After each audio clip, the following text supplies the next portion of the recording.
এখন আমরা দেখব কিভাবে ফ্র্যাঞ্চাইজি প্যানেল থেকে ফ্র্যাঞ্চাইজি রেস্টুরেন্ট অনবোর্ড করার পরে সেই রেস্টুরেন্টের ফুড মেনু আপলোড করবে এবং সেই ফুড মেনুর রেট পরবর্তীতে আপডেট করবে। সবার প্রথমে ড্যাশবোর্ডের নিচে মেনু ট্যাবে ক্লিক করতে হবে এবং মেনু ট্যাবে ক্লিক করার পরে প্রথমে দুটি অপশন আসবে, একটি হলো অ্যাড সিঙ্গেল আইটেম এবং আরেকটি হলো বাল্ক আপলোড। বাল্ক আপলোড অপশানে ফ্র্যাঞ্চাইজিকে স্যাম্পল এক্সেল ফাইল ডাউনলোড করতে হবে এবং তারপরে আপলোড করতে হবে, তাহলে অটোমেটিক একই সাথে অনেকগুলো মেনু আপলোড হয়ে যাবে। কিন্তু এখানে একটি জিনিস মাথায় রাখতে হবে, প্রত্যেকটি মেনুর ছবি বাল্ক আপলোডের ক্ষেত্রে আলাদা আলাদাভাবে আপডেট করতে হবে। আমরা এখন দেখব কিভাবে সিঙ্গেল মেনু আইটেম আপলোড করা যাবে। আমরা যখন কোনো রেস্টুরেন্ট অনবোর্ড করব তখন সেই রেস্টুরেন্টের থেকে তার মেনু কার্ড এবং সে কোন কোন আইটেম আমাদের অ্যাপসের মাধ্যমে সেল করতে চায় বা তার সবথেকে বেশি বিক্রি হওয়া আইটেমগুলি আমরা একটি লিস্ট করব এবং সেই লিস্ট করার মাধ্যমে সেই আইটেমগুলিকে আমরা আমাদের মেনুর মধ্যে এক এক করে ঢোকাবো। চলুন শুরু করা যাক। প্রত্যেকটি স্টেপ ভালো করে দেখতে হবে, ভালো করে না দেখলে বোঝা যাবে না। প্রথমে আমরা তিনটে টাইটেল দেখতে পাবো, ফুড, গ্রসারি এবং এসেনশিয়াল। আমরা এখানে যেহেতু রেস্টুরেন্টের আইটেম অ্যাড করছি, সেক্ষেত্রে আমরা প্রথম অপশনটি সিলেক্ট করব ফুড। তার নিচেই আছে ক্যাটেগরি অর রেস্টুরেন্ট নেম। আমরা এখানে ক্যাটেগরিতে রেস্টুরেন্টের নাম লিখব। তার নিচেই আছে আইটেম নেম। আমরা এখানে খাবারের আইটেমের নামটি লিখব। তার নিচে আছে ডেসক্রিপশন। আমরা ডেসক্রিপশনে খাবারের সম্বন্ধে যদি কিছু লেখার থাকে তাহলে সেগুলিকে লিখব। যেমন 1 প্লেট চিলি চিকেন, আমরা সেখানে ডেসক্রিপশনে লিখতে পারি চিলি চিকেনের মধ্যে কত পিস চিকেন আছে, অথবা মিক্সড ফ্রাইড রাইসের মধ্যে কি কি দেওয়া থাকে। এই ধরনের ডেসক্রিপশন আমরা এখানে লিখতে পারব। মাথায় রাখবেন, খুব বড় ধরনের ডেসক্রিপশন লেখার প্রয়োজন নেই, যতটুকুনি কমের মধ্যে মানুষকে বোঝানো সম্ভব হবে ততটুকুনি এখানে লিখবেন। তার নিচে আছে সেলিং প্রাইস। আমরা প্রথমে সেলিং প্রাইসটি লিখব না, আমরা দেখব সেলিং প্রাইসের নিচেই আছে পারচেস প্রাইস। আমরা প্রথমে পারচেস প্রাইসটি এন্ট্রি করব। এই পারচেস প্রাইসটি হলো যেই অ্যামাউন্টটি আপনি রেস্টুরেন্টকে পেমেন্ট করবেন। অর্থাৎ ধরুন আপনি একটি রেস্টুরেন্ট থেকে 2 প্লেট বিরিয়ানির অর্ডার পেয়েছেন। এইবার আপনার ডেলিভারি ম্যান বা আপনি সেই রেস্টুরেন্টে গিয়ে 2 প্লেট বিরিয়ানি নিয়ে কাস্টমারের বাড়িতে ডেলিভারি করতে যাবেন। 2 প্লেট বিরিয়ানি দোকান থেকে নেওয়ার সময় আপনাকে পেমেন্ট করতে হবে প্রতি প্লেট বিরিয়ানির জন্য 100 টাকা করে। এই যে 100 টাকা করে প্রতি প্লেট বিরিয়ানিতে আপনি পেমেন্ট করছেন, এটি হলো আপনার পারচেস প্রাইস। আর কিউমিনের নিয়ম অনুযায়ী শুধুমাত্র রেস্টুরেন্টের ফুড আইটেমে আপনাকে পারচেস প্রাইসের উপরে 15% দাম বাড়িয়ে অ্যাপসের মধ্যে সেলিং প্রাইস তুলতে হবে। সেই কারণে আমরা যদি প্রথমে পারচেস প্রাইসটি না এন্ট্রি করি তাহলে সেলিং প্রাইস ক্যালকুলেশন করা যাবে না। আপনি যখনই পারচেস প্রাইসটি রেস্টুরেন্টের মেনু কার্ড দেখে অ্যাপসের মধ্যে এন্ট্রি করবেন, তখনই সিস্টেম অটোমেটিক সেলিং প্রাইসটি 15% ক্যালকুলেশন করে বসিয়ে দেবে। অর্থাৎ আপনাকে নিজে থেকে 15% ক্যালকুলেশন করে সেলিং প্রাইস বসানোর দরকার নেই। আর এই সেলিং প্রাইসটি শুধুমাত্র কাস্টমার তার কাস্টমার অ্যাপ থেকে দেখতে পাবে। পারচেস প্রাইসটা শুধুমাত্র আপনি দেখতে পাবেন। কাস্টমারের সাথে পারচেস প্রাইসের কোনো সম্পর্ক নেই। কাস্টমার শুধুমাত্র সেলিং প্রাইস দেখতে পাবে, অর্থাৎ কাস্টমারকে সেলিং প্রাইস দিয়েই প্রোডাক্ট কিনতে হবে। এর নিচেই আছে ওপেনিং স্টক কোয়ান্টিটি। এই ওপেনিং স্টক কোয়ান্টিটি অপশানটি বাই ডিফল্ট 0 থাকবে, কারণ রেস্টুরেন্টের ফুড আইটেমের ক্ষেত্রে কোনোরকম কোনো ওপেনিং স্টক বা ক্লোজিং স্টক বলে আপনার কাছে কিছু থাকবে না। সেই কারণে ওপেনিং স্টক কোয়ান্টিটি 0 থাকবে। তার নিচেই আছে চুজ ফাইল বলে একটি অপশন। আপনি এই চুজ ফাইল অপশনটিকে ব্যবহার করে যেই আইটেমটি অ্যাড করছেন সেই আইটেমের সুন্দর একটি ছবি আপলোড করতে পারবেন, যেটি আপনার কাস্টমার তার নিজের অ্যাপ থেকে দেখতে পাবে। এর নিচে গ্রিন কালারের বাটন আছে অ্যাড আইটেম। এই অ্যাড আইটেমে ক্লিক করার সাথে সাথে আইটেমটি অ্যাড হয়ে যাবে।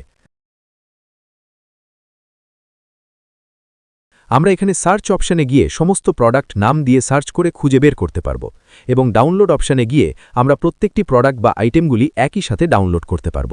এই অংশটিতে আমাদের অ্যাড করা সমস্ত আইটেম আমরা পরপর এখান থেকে দেখতে পাব। আমরা প্রত্যেকটি আইটেমের পাশে এডিট বাটন, ডিলিট বাটন এবং অ্যাডজাস্ট বাটন দেখতে পাব। এডিট বাটনে ক্লিক করে আমরা আইটেমের নাম এবং পারচেস প্রাইস পরিবর্তন করতে পারব। পারচেস প্রাইস পরিবর্তন করার সাথে সাথে সেলস প্রাইসটিও অটোমেটিক পরিবর্তন হয়ে যাবে। এখান থেকে আমরা আইটেমের ছবিও পরিবর্তন করতে পারব। ডিলিট বাটনটিতে ক্লিক করে আমরা সেই আইটেমটিকে ডিলিট করে দিতে পারব এবং এই অ্যাডজাস্ট বাটনটি আমাদের রেস্টুরেন্ট মেনুর ক্ষেত্রে সেরকমভাবে কাজে লাগবে না, কিন্তু যদি ফ্র্যাঞ্চাইজিদের মধ্যে নিজে কেউ ক্লাউড কিচেন বা কোনো রেস্টুরেন্ট অপারেট করেন তাহলে তার এই অ্যাডজাস্ট বাটনটি কাজে লাগতে পারে। সেই ক্ষেত্রে দেখিয়ে দেওয়া হচ্ছে এই অ্যাডজাস্ট বাটনটির মাধ্যমে আপনি কোনো আইটেমের স্টক বাড়াতে এবং কমাতে পারবেন। এরপরে আমরা দেখব এখান থেকে কিভাবে গ্রসারি আইটেম অ্যাড করা যায়। গ্রসারি আইটেমের ক্ষেত্রে আমরা প্রথম অপশন টাইটেল থেকে গ্রসারি সিলেক্ট করে নেব এবং তারপরে ক্যাটেগরিতে আমরা নাম দেব ডেইলি নিডস। এরপরে আমরা আইটেম নেম নেব। আমি এখানে একটি জিরের প্যাকেট অ্যাড করব, সেই জন্য নাম দিলাম জিরে। এর নিচে আইটেম ডেসক্রিপশনে আপনি আইটেমের সম্বন্ধে কিছু লিখতে পারবেন। এখানে কিন্তু আপনি সেলিং প্রাইসটি অটোমেটিক দেখতে পাবেন না, এখানে পারচেস প্রাইস বসানোর পরে সেলিং প্রাইসটি আপনাকেই বসাতে হবে, কারণ কোম্পানি কোনো রকম কোনো নিয়ম গ্রসারি আইটেমের ক্ষেত্রে রাখেনি। সেখানে আপনি ন্যূনতম 25 থেকে 35, 40, 50% পর্যন্ত মার্জিন রাখতে পারেন। কাস্টমারকে গ্রসারি ডেলিভারি করে আপনি সঠিক নিয়ম অনুযায়ী ভালো পরিমাণে ইনকাম জেনারেট করতে পারবেন। সেই ক্ষেত্রে পারচেস প্রাইস এবং সেলিং প্রাইস দুটি আপনাকেই বসাতে হবে।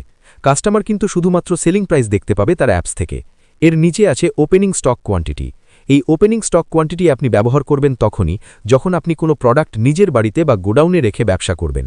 অর্থাৎ ধরুন আপনি 50 পিস জিরের প্যাকেট কিনে নিয়ে এসছেন এবং সেখান থেকে 2, 3, 4 করে জিরের প্যাকেট কাস্টমারকে ডেলিভারি করছেন। তো আপনি প্রথমেই যদি স্টক এন্ট্রি করার সময় স্টক কোয়ান্টিটি 50 লিখে রাখেন, তাহলে যতগুলো আইটেম সেল হবে আপনার কাছে প্রত্যেকটি সেল হওয়া স্টক মাইনাস করে ক্লোজিং স্টক হবে।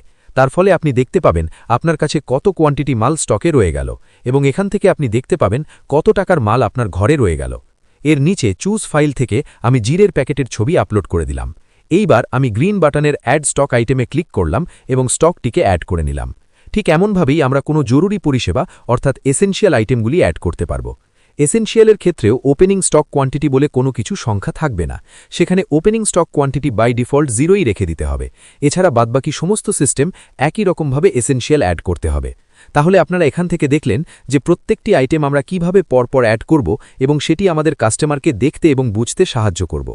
একটা কথা মাথায় রাখবেন, প্রত্যেকটি আইটেমের প্রত্যেকটি ছবির ক্ষেত্রে আমাদেরকে এটা খেয়াল রাখতে হবে, ছবিগুলি যদি রেস্টুরেন্টের সঠিক ছবি হয় সেটি কাস্টমারকে আইটেম চয়েস করতে বেশি সাহায্য করে। যদি রেস্টুরেন্টের কাছ থেকে আইটেমের সঠিক ছবি না পাওয়া যায় তাহলে পার্টিকুলার সেই আইটেমের ছবি আপনাকে অনলাইন থেকে ডাউনলোড করে সেখানে বসাতে হবে। কিউমিনের ব্যাক অফিস টিম আপনাদের প্রত্যেকটি আইটেম এবং মেনু আপনাদের অ্যাপসের মধ্যে অ্যাড করে দেবে, সেটি বাল্ক কোয়ান্টিটিতে হোক বা সিঙ্গেলভাবে হোক। তার জন্য আপনাদের হেল্পলাইন হোয়াটসঅ্যাপ নম্বরে রেস্টুরেন্টের মেনু কার্ডগুলি এবং গ্রসারি আইটেমগুলি এবং এসেনশিয়াল সার্ভিসের তথ্য পাঠিয়ে দিতে হবে। কিউমিনের ব্যাক অফিস টিম 24 থেকে 48 ঘন্টার মধ্যে সেগুলিকে আপডেট করে দেবে। এছাড়াও যদি দুটো একটি আইটেম অ্যাড করতে হয় তাহলে আপনারা নিজেরাই করে নিতে পারবেন এই ভিডিওটি দেখে।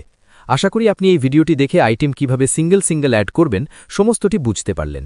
এরপরেও যদি কোনো জিজ্ঞাসা থাকে তাহলে কিউমিনের হেল্পলাইন নম্বরে কল করে বা হোয়াটসঅ্যাপের মাধ্যমে ডাউট ক্লিয়ার করে নিতে পারেন। কিউমিন আপনাকে হেল্প করার জন্য সব সময় অপেক্ষারত।